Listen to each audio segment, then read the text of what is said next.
I have a letter sound speed challenge for you today.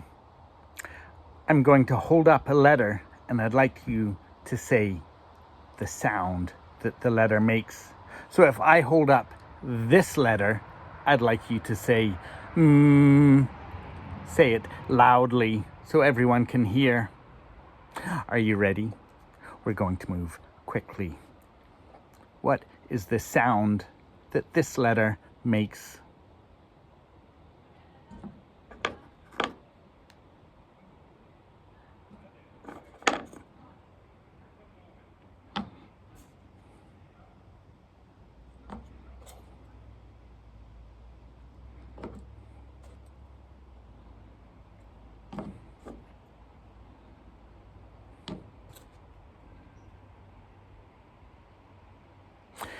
Did you get all of the sounds of the letters?